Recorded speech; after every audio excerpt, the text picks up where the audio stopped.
What up, guys? Welcome back to another episode of the Shinobi Squad Podcast. I'm fan service Renji. Shana Mostella. Let's talk about some fun anniversaries currently happening. It is the 25th anniversary of Pokemon. Pokemon. Yes, and I love how they're celebrating. They're celebrating their anniversary all year. Nice. 2021, Pokemon has this whole thing called Pokemon 25, and they're just celebrating all year. They've already started by announcing new games like Pokemon Snap. So if some of y'all were fortunate enough to have an N64, there was a game called Pokemon Snap. Pretty much the game was... Oh, I'm sorry. Sorry. I'm just going to go back to conversation after that. Sorry. Just gold champagne hitting and... Blah. Okay. Anyways... Pokemon Snap was on the N64. Nintendo 64, for those that don't know what the N in N64 meant. And it was pretty much on the rails game where the game just kind of moves you along, but it was your job to take pictures. It was kind of like you're on a tour of like a safari, for example. Someone drives the Jeep and you just take pictures. So the whole point of Pokemon Snap was to take pictures of as many Pokemon as you can. I was all about that shit. I like that game. Yeah, even though you could beat that game 2-3 times through, that's it. It didn't take you long to get all the Pokemon. Yeah. But it made you feel good because it was Pokemon. Back then, you were just happy for any Pokemon content, you know? Yeah, that was like during the height of my Pokemon like extravaganza. Like I love anything Pokemon. Oh, yeah. Shout out to Akumajin. I remember I was at his house. He's like, dude, I got that Pokemon Snap. And we was on that shit all weekend. Just like, and it was just literally a game where you take pictures of Pokemon. I remember I had Pokemon Pinball from my original Game Boy. The original color Game Boy. I loved it so much. And it was just like one of those gimmicky cash grab kind of things. But I love that game. Yeah. So... Pokemon is rolling out the red carpet for their 25th anniversary, and I'm all for it. Yeah. They announced a new Pokemon Snap coming out. I think it's coming out spring, summer of this year. They've also released the DLC for their latest Pokemon installment for Sword and Shield, where they're bringing back all the legendary Pokemon ever from the beginning. Sorry. I don't know any of the Pokemon from the beginning. Sorry. Oh, my God. So, fun fact, I was all about Pokemon at the beginning. I've only played the original Pokemon Red, Blue, and Gold. But after that, I was content with the 150 Pokemon plus Mewtwo, so 151. But after that, I'm just like... I don't need to know any more Pokemon. Like, I was one of those stubborn Pokemon fans that didn't want any more Pokemon. So I never played another Pokemon game after that. I went as far as the Johto League, but then after that, I'm like, what is going on? Yeah. There was just too much to keep track of. But the fandom keeps growing. These games are still well received. And I'm definitely going to play Pokemon Sword and Shield, even though it's been out for a while. But I'm definitely going to stream that on Twitch. So check me out on Twitch, fanservice_Renji, because I miss Pokemon games. Yeah. Like I said, I have not played a Pokemon game since Game Boy Color and Pokemon Yellow was the last I played. I played Blue, that's barely even in color. And then I played Yellow, which is also barely in color. But then I played Pokemon Snap, and now I'm just kind of done with Pokemon after that. Yeah. This anniversary... I don't know why, but it's got me all like tingly inside, you know? It's got that like younger Renji all excited again. A part of this Pokemon 25, McDonald's is rolling out the Happy Meals. I don't know if you've heard about this, Shana, because it's just been the last couple of days, but it's like... Oh, I've heard of it. So apparently you can get a Happy Meal and it comes with a pack of 4 Pokemon cards. But...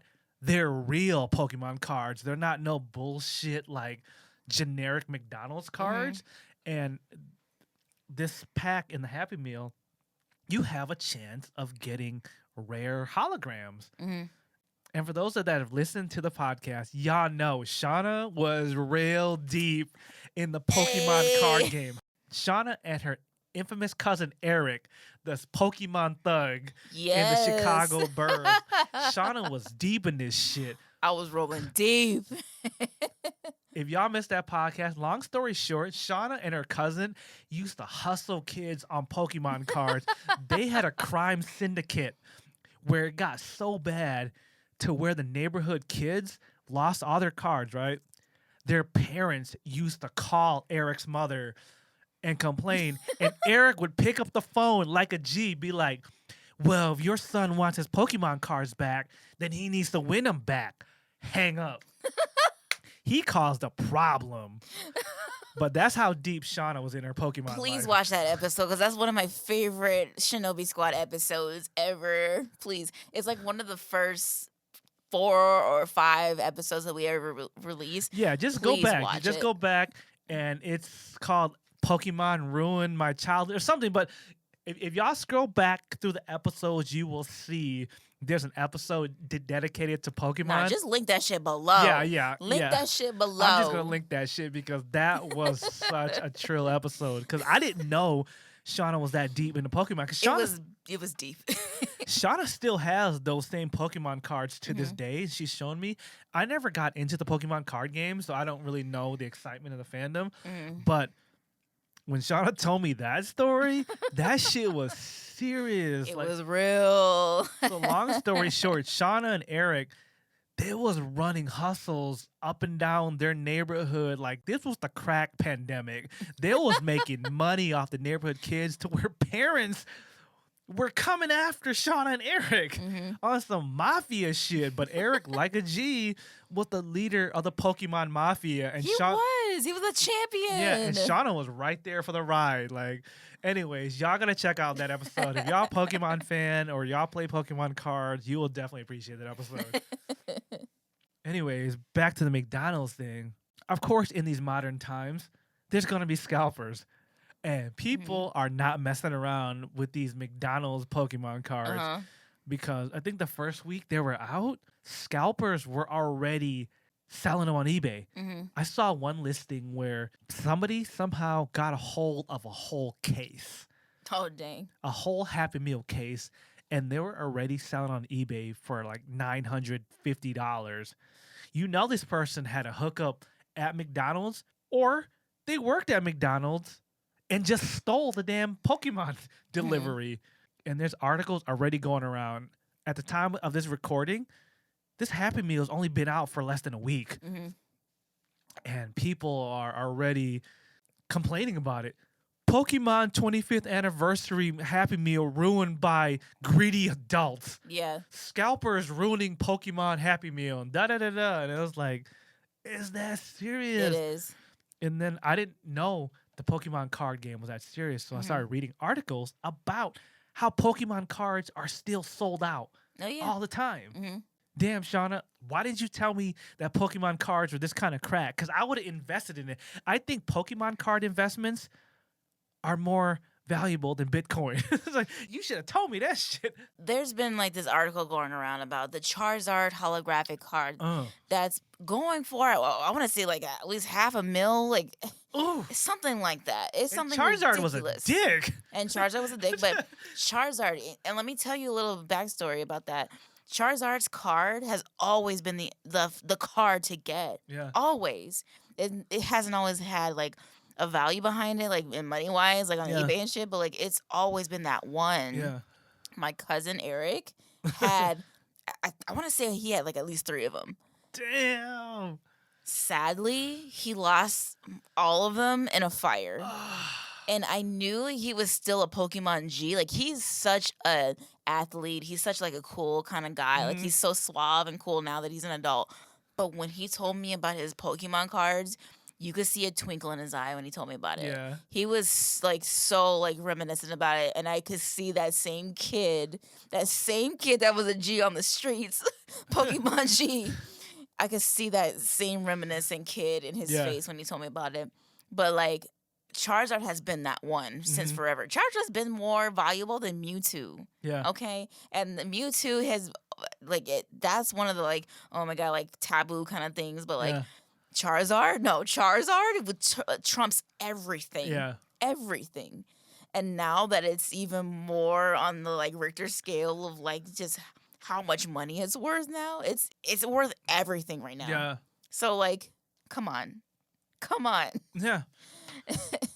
And it makes sense why people are stealing these shipments. Not to throw shade at McDonald's employees, but it's an inside job. Oh, it's always been that way. Yeah, these people always definitely open up these cases. Oh shit, it's the Pokemon Happy Meal. Put it on eBay. How else would these people be having access to this shit? Do you remember when the gold, 24 karat gold plated at Burger King, those little I was just about to get into that Pokemon next. things? That was a thing too. It made headline news that somebody who knew somebody in the industry who worked at Burger King was like collecting all of them. Yeah. Because you're not supposed to. I think one in every state there's something new. Yeah. But then somebody was like going around everywhere and just collecting all of them. Yeah. After the Pokemon, the first movie came out, the gold-plated Burger King things came out. Yeah. And I remember that. But I have one of those. I had Togepi.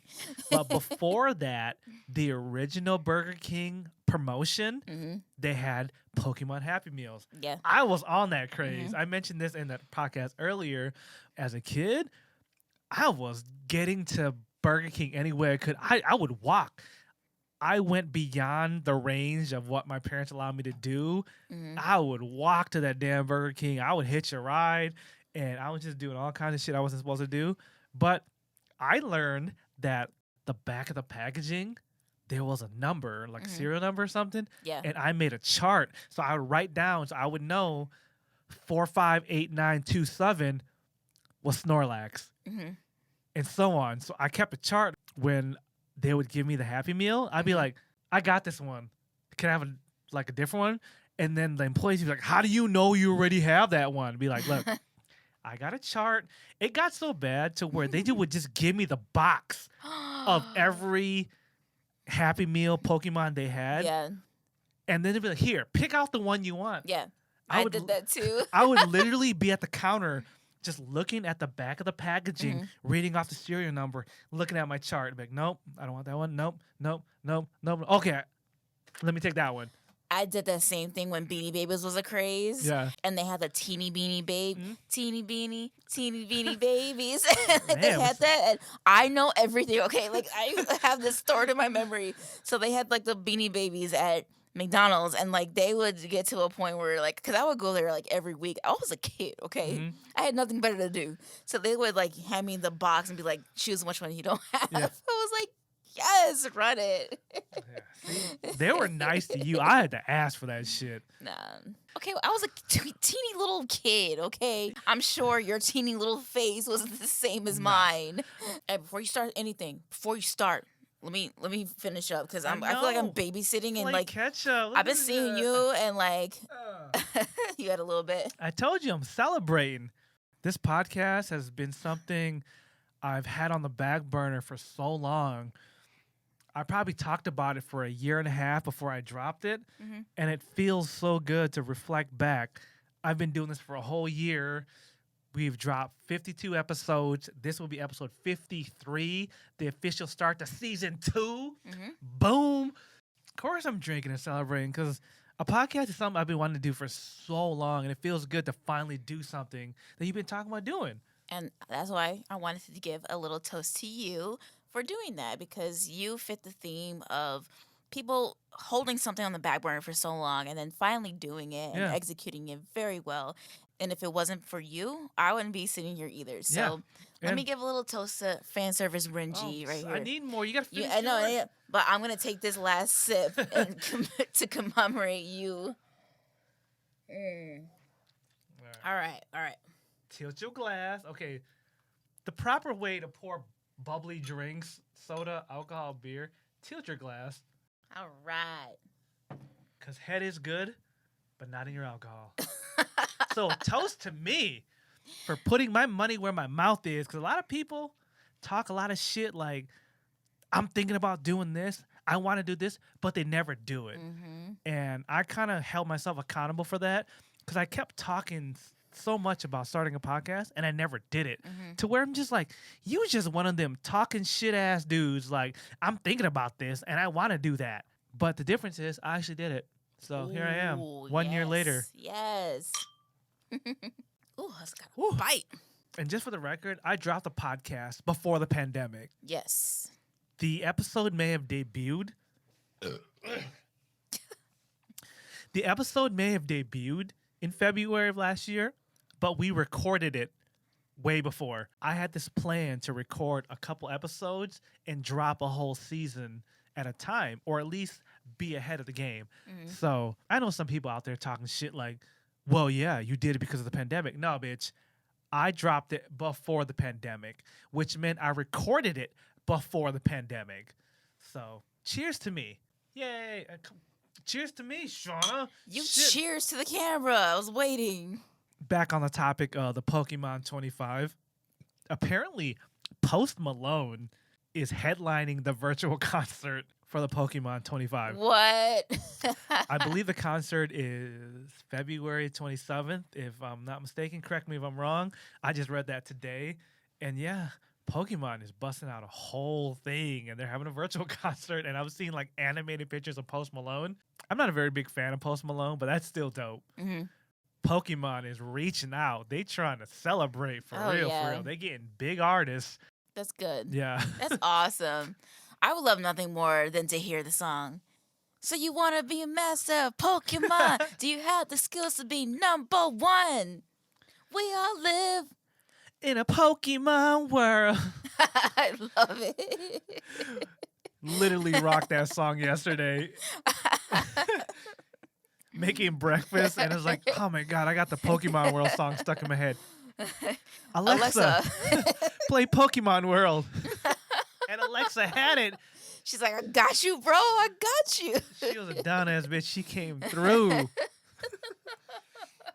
I used to have that whole soundtrack. I also mentioned this in a previous podcast. I used to be in the car scene. We used to illegally drag race, and that was my theme song. I'd pull up at the car meet, and I'd play the Pokemon soundtrack, starting with the original Pokemon song. Mm-hmm. Ah, memories, that soundtrack. We listened to the whole soundtrack, top to bottom. Besides the original Pokemon theme, that song was the second song to be slapping so hard. We all live in a Pokemon world. Pokemon. Oh, that soundtrack went way harder than it should have. Oh, I love that. I love that song. I know it's not the original song, but like that was the one that always stuck with me. Yeah, besides the original theme, that was the one that stuck. Anything else after that or like in between or whatever, like I don't remember those songs. Yeah. But this song, I remember. Mm-hmm. Yeah, I don't remember the other songs. That was a Saturday morning song. Like that got you up out of bed. It was like, yeah, I want to be a Pokemon master. I want to be number one. It's just got you pumped. It did. So I'm excited to see what Pokemon's going to do for their 25th. I mean, they're already doing it. And I'm just trying to play catch up. So I know I skipped a bunch of Pokemon games in between, but I'm about to go hard on Sword and Shield. First, I'm going to play Let's Go Pikachu because I have that. So I'm going to refresh myself with the Pokemon that I remember and then jump to the newest one. So once again, check me out on Twitch. Check them out. Join my adventure because, like I said, I have no idea what the new Pokemon look like. Thanks to that South Park episode, that Chin Pokemon, I've just started making fun of new Pokemon because I think South Park was like, and shoe, and it was literally a shoe. Like the no, Pokemon. Seriously, it's gotten that bad. Yeah, it's gotten that bad. Yeah, I do remember you saying that because as much as you love Pokemon, like you were complaining about one of the new Pokemon. You're like, what is this? I said that in a recent episode. I'm like, yeah, one's a sword, one's a candle, another one's like a bell called Ching Ching or whatever. Another one came out of a dumpster, and I'm just like, oh, God, come on. What are we doing here? And that is literally that South Park episode. There's like, oh, there's this one. There's this one. And there's shoe. And it's literally a shoe. Sorry, that's an old-ass South Park episode. That's like season 3. I only remember that because I had like the DVDs. So I watched that a few times. So it sticks out. And I don't know if they ever explain where these Pokemon are coming from. Like, why does a Pokemon live in my shoe? Or the dumpster? But see, it's because you've been out of touch too. So you don't know. You don't know the origin stories of Dumpster Mon or whatever they're calling it. I don't know. But then again, if you really think back to the original 150, 151, depending on if you count Mewtwo, there's ones like Cubone where he's wearing a skull on his head. And you actually never know what he looks like without that skull. Technically, that's not a part of his anatomy. They wear their mom's dead skull. But I also wonder about the ones that's just the execute Pokemon that's just eggs. Yeah. But if Cubone is called Cubone and part of his trait is he wears his mom's skull, who's to say this one lives in the trash? Maybe this Pokemon's parents weren't on hard times and they lost their jobs and they live in a trash can. You remember the Pokemon Slowpoke? Yeah. He only evolved when he stuck his tail in the ocean and something clamped on his tail, and then he became Slowpoke. So he lost his virginity. I don't know. Yeah. So then he had to get his tail wet, is what you're saying. So he needed something to clamp on his tail real quick. Enough of that. I'm trying to be deep like you. That would make me evolve and be a man too. Like, wait. He stuck his tail in the water because he had to get a clam. Oh, shit. And he became a man because he lost his virginity. Boom. Figuring out Pokemon one step at a time. Because he's Slowpoke on his own, right? Until he sticks his tail in the water. There was a whole, like, stupid episode about Slowpoke doing that. Like, the whole, like, episode about Pokemon. I'm like, so this stupid, like, melancholy, like, nonchalant kind of Pokemon just goes to the ocean and dips his tail in the water. Yeah. And then something clamps his tail and he becomes Slowpoke. It's the story of a man's life. Just trying to get my tail wet, baby. Oh, Jesus Christ. That's it. He don't care what he sticks it into. Just trying to get his tail wet. Okay, but they never explain what clamped his tail. What Pokemon is that? Because kids don't need to know that. He wasn't picky. He wasn't straight. He wasn't gay. He wasn't bi. He just wanted something to clamp his tail. Oh, God. He just wanted to put his tail somewhere. Oh, jeez. So technically, he's the first LGBTQ plus Pokemon. You are too deep. And I can't find you. And I don't know See, drinking this gold champagne, it opens up your mind, man. No. See, Pokemon was ahead of its time. See, they was trying to show equal representation. Okay, no. None of that. None of that. Hey. Ain't nobody asked. Hey, long story short, he just trying to get his tail wet and he became a different man. Pokemon. Just end it with that. Drink to that. Oh my God. But there's other Pokemon like that where all they have to do is like do something to combine themselves and then they become a new Pokemon. It's like, how? What? And that's stuff that you never asked as a kid watching this back in the day. It's like, okay, yeah, like let's get it. Let's do it. No, Pokemon was deep though. It was shit like Magikarp becoming Gyarados, right? So what I took from that, why Magikarp will forever be my favorite Pokemon, is he's the underdog. No one ever expected greatness out of him, and it's always the people that you talk shit about in your high school that you never expect. Yeah, there wasn't shit in high school because of how they were born, but if they work hard enough and if they're patient and they wait, they're gonna be a badass when they grow up. And Magikarp became one of the baddest water Pokemons in history. They are so ruthless, and that's a good point because Magikarp only became a Gyarados when you like poked at them too many times, saying like you ain't shit, you ain't doing nothing with your life, and then he just goes back in the water and is like, okay, let me show you something, and then he just like turns into something else, and then he's a dick. And then that's why he's a dick. You look at some of the most successful artists or people in the world, they always got some story about people used to say I wasn't shit. People used to make fun of me. People used to always hold me down. But they kept working and they believed in themselves and they became a badass. And these are the people that rule the world. I used to get toe up on this Gyarados. If you play Pokemon Crystal, right? There's this red Gyarados in the middle of the ocean. When you get surf, you can surf out to it and then battle it. That thing got me every single time with like I forgot what it was called, what movie it was called, but it was like the one where he's got 3 heads and he's going around you in a circle, and he like drowns you, right? That's like the opposite of the seismic toss. He like turns you around a couple of times and he like dunks you in the water. That shit got me every single time. And I'm like, Gyarados, oh shit! Like you don't mess with Gyarados at all. And it took me a long time to get that red Gyarados because I wanted him. F the red Gyarados, man. That was the first shiny Pokemon in Pokemon history. Okay, the red Gyarados. Google it. Pokemon Crystal red Gyarados. Yeah. Look at that shit. Even I heard about the red Gyarados. That thing like took me down so many feet underwater so many times, and I kept coming back for it. And he's like, "No, you ain't ready.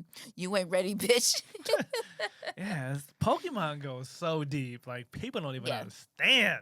They don't understand. Oh, these kids don't even know what they're getting themselves into. And sometimes I want to just choke these little kids like, do you understand the history of this franchise and these characters? And yeah, it was deeper because they dumbed Ash down so much. They did. And now I don't even know what he's doing right now. Oh, yeah. We were just having a conversation about this. All right. So we were just talking about how Ash kept losing, right? Like Ash has never won the championship. It took him 20 years. Like Ash finally became a champion last year.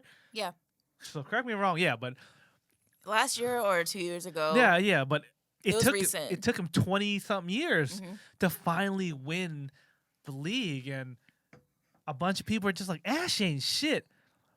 But you're like, yeah, Ash was distracted doing other things. What were you saying? Like, Ash was the type of trainer who was all about everything else other than just like training and winning. What else was he doing? He was raising his Pokemon to be the best that they could be and then just letting them go. Or he would happen upon other trainers or other things that were happening and like trying to help the situation. Like there was this one episode where this one trainer was like, Ash thought he was running like a slave trade or whatever. Yeah. And then he took time to like try to free the slaves or whatever. But he did that a lot. Like every episode, if you watch the original Pokemon, Ash is always doing something other than training for being the best Pokemon trainer he can be. And that's why Gary always messed with him. That's why Gary was always like, "You're such a loser. You can't do what I do." Blah blah blah. And then Ash is like, "No, dude, I freed slaves and I like did this and that and whatever." Okay, first quick side note about Gary. First off, in the original Pokemon games, your grandpa, Professor Oak, doesn't even remember your name. You have to type in what his name is. All right, so you ain't shit, Gary. But then back to Ash, it dawned on me, even though I never watched the Pokemon or played the games past the original series, after having this discussion with Shana, it dawned on me. It was like Ash is out making the world a better place. He put his own selfish desires of being the best Pokemon trainer aside to do things like free the Pokemon slaves, to do this or do that. Ash was a selfless man. Yeah. Because he didn't focus on just being the greatest Pokemon trainer, he was able to do so much good in the world. And that's saying a lot. That's that Trill shit. That's that Pokemon goes deep shit, because that was the message behind Ash.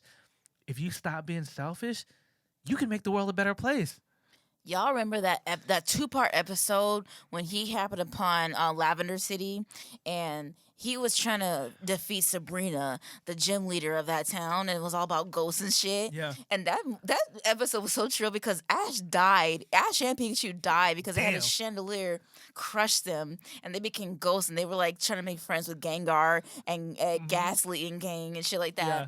And they were only trying to do that so they could like make friends with the ghost Pokemon, so that the ghost Pokemon could help Ash win to get that the gem badge from Sabrina. But if y'all remember correctly, Gengar, which is my favorite Pokemon, by the way, I love him. Gengar went along with Ash, right? And then Ash let him go to Sabrina because he made Sabrina laugh because Sabrina was a bitch. And Sabrina wasn't trying to be about that life, but then Gengar made her laugh. He went through death. He came from being a ghost and back for this Pokemon, okay? This was supposed to be his Pokemon. But because this Pokemon helped somebody else, he let that Pokemon be with that person and he just let it go and walked away like nothing happened. And I'm like, Ash, man, he's a real MVP. Ash died for these hoes. He died and came. Like, y'all don't realize that. And that's the shit I'm talking about. Kids shows today is not the same as when we was growing up, okay? He died for this Pokemon and he still let it go to someone who needed more than he did. See, Ash putting his selfish desires aside for the greater good of the world. Mm-hmm. Ugh. If I didn't drink all my champagne, I would have toast to Ash. You can have mine. No. Ain't nothing in there. There was nothing but a drip. Have mine. No, you finish that because I got other alcohol. I got other alcohol that's not on camera. So let me whoa. Pour it off camera because they ain't sponsoring this podcast. So I ain't going to advertise them. All right. Toast to Ash, the realest mofo in Pokemon. Yes. One last toast to Ash. Yes, Ash, the real MVP. The real MVP for putting his selfish desires aside. Oh, Shana already drinking. For the greater good of the world. To Ash Ketchum. The worst Pokemon trainer in the world, but the greatest Pokemon human being in that universe. Good enough. Anyways, moving on. One last anniversary I want to talk about is the 25th anniversary of Resident Evil. Ugh. Shana caught on to that series late, but I've been a Resident Evil fan since the beginning. I'll never forget the days of playing Resident Evil 1 on PlayStation 1 at Akumajin's house, and that game was terrifying. Mm-hmm. I'm glad I've been able to witness the series from the beginning to what it is now, and just seeing how far they've come along. Every year that they've released something that's been a main series title, well, besides Resident Evil 6, that one was kind of iffy, but I still had fun, but it was like, anyways, not to digress, but I'm glad I've seen the series grow. I've seen the slow pace of Resident Evil 1. I remember I had you play Resident Evil 1, the remake, and you're like, this is so boring. It is. It's so slow because back in PlayStation 1, they didn't really have more than like 2, maybe 3 zombies on screen at the same time. So of course it's slow. Shauna's first introduction to Resident Evil was Resident Evil 5. It was co-op and split screen, and there's a lot of things happening in Resident Evil 5. Shauna didn't experience the growth, but I have, and been a fan ever since. I remember when Resident Evil 2 came out, they had a promo saying, enter in this sweepstakes to be a part of the movie. Little did we know the movies would be trash and not come out for like 10 years later. But I was like, oh, Resident Evil movie. Yeah. And for the little Resident Evil fan in me, I supported all the movies. I own all the movies now. Mila Jovovich, I'm sorry, you are a talented actor, but those movies suck. Mila Jovovich. Jovovich. Anyways, however you pronounce her name, Mila Jovovich, I get it. Your husband was the director or producer of these movies, and of course he's going to put you in it, keep the money in the family, but them movies was trash. I didn't really like a Resident Evil movie till maybe the third one. The third one was okay. The first one kind of opened up the world. If Michelle Rodriguez wasn't in the first movie, I wouldn't have watched it. I was in love with Emrod because of Fast and Furious, but I would never have watched the movie.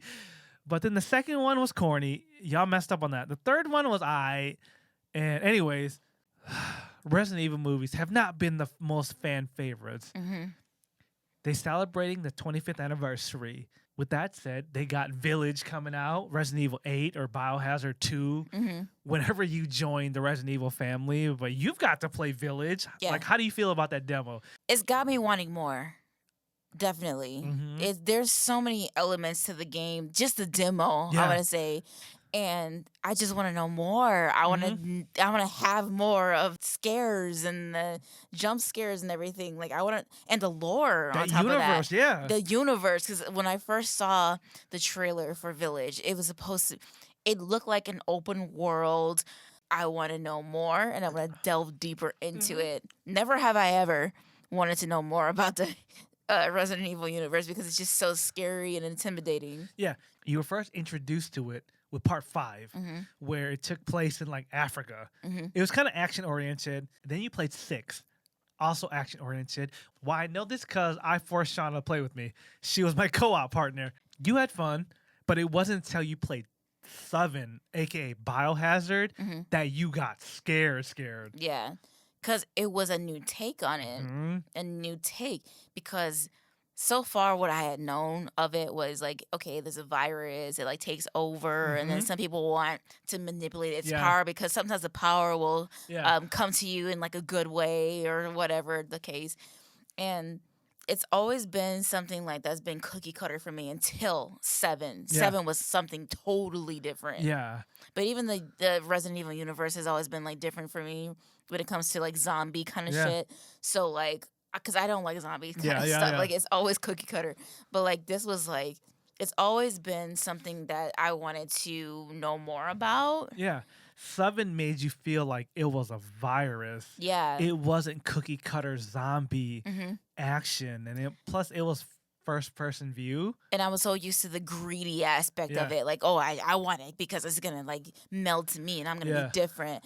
This was like, no, I don't have a choice.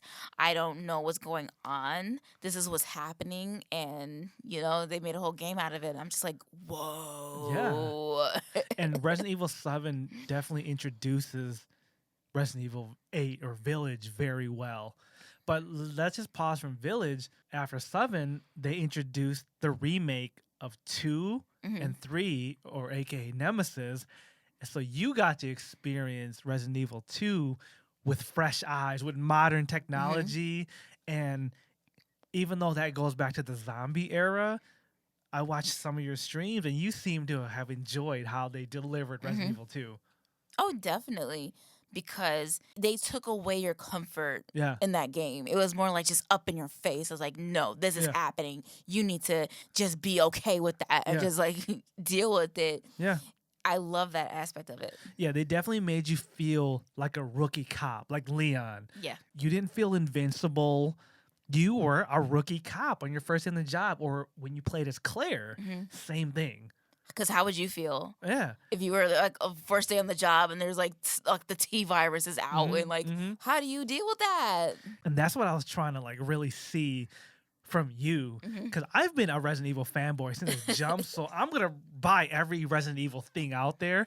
But then I'm just like, let me see how Shana feels, because like I said, you were introduced to Resident Evil once it got better, or better as in controls. Yeah. You don't even know about the tank controls and the fixed camera angles and shit like that. After watching you play Resident Evil 2, and you were generally terrified of it, even though it was just regular zombies. Gave credit to how well they made that remake, because they made you really feel like, oh shit, like what do I do? Because some of these zombies were like bullet sponges and it wouldn't go down if you didn't shoot them in the right place. And some of them were like not taking any names. They didn't give a shit. But like, I also come from a fact where I know both sides. I know the game side of Resident Evil, and I know the movie, the poorly made movies. Now that I've played the games, I want to know more about its actual lore and its actual story behind it. Now that I know more about the story in itself, I want to see a better movie being done about it. I want to see a better back-to-back-to-back storyline thing that's actual to the story. I want to see that. With the 25th anniversary announcements, they announced Village. They also announced a Netflix animated series. Ooh. Before they announced all this, there was talks about a Netflix series. I'm not sure if the animated series is what they're talking about, because I'm sorry, I didn't really look that deep into it, because I was just so like scarred from the Resident Evil movies in general. But officially, Capcom and Resident Evil announced that there is an animated series coming with Leon and Claire from part 2, which is a lot of people's fan favorites. Yeah, you could be a Chris Redfield or Jill fan, but I was really rocking with Leon and Claire. I've watched some of the Resident Evil animated movies before, and there was at best. I think the one I watched was with Leon and Claire. I haven't watched one of the latest ones with Chris Redfield and stuff because, again, these Resident Evil movies have kind of not been up to par, to say the least. So they've announced that for their 25-year anniversary. So I'm kind of curious because Netflix has been turning around a lot of bullshit. So I'm kind of excited to see what Netflix can do with it because Netflix allows filmmakers to just do their thing. They've also announced, along with Resident Evil 8 Village, they've also announced RE-Verse, which is a online shooter game. It's kind of packaged with it. Like in Resident Evil 3, aka Nemesis, they packaged some kind of online shooter stuff, which kind of sucked. It was kind of like a 4v1 where there's like a mastermind that sets traps and there's 4 people trying to escape the traps and stuff like that. That was kind of dumb. Not gonna lie. I played it and no, not worth it. But this RE-Verse, if they just let it be an online like shooter where you choose your favorite Resident Evil character, it might be something. Yeah. It brings me back to Dreamcast when they had the Spawn game that was a shooter. You kind of chose your favorite character from Spawn and you go at it. Keep it simple. Let me be Leon so I can shoot Chris Redfield. Let me be Jill so I can shoot that weird doctor guy from the other game. You know, it's just give me these iconic characters, give me their special powers, and let me go at it. Don't do too much. All right, guys, we are hitting that point in the podcast where we probably should cut it short. Hope you guys have enjoyed this anniversary edition of the podcast. Hope you guys enjoyed the fact that we just talked about random anniversaries. Yeah. Let us know how you feel about the Resident Evil 25th anniversary. And also let us know about how you feel about the 25th anniversary of Pokemon. I know those are on 2 different spectrums. Yeah. Family-friendly Pokemon and murderous monsters of Resident Evil. But there's fans either ways. So let me know how you felt about any of their movies or the series or your addictions to both series. Thank you so much for tuning in to this episode of Shinobi Squad Podcast. I'm fan service Renji. I'm Shana Mostella. See you guys next time. Bye, guys.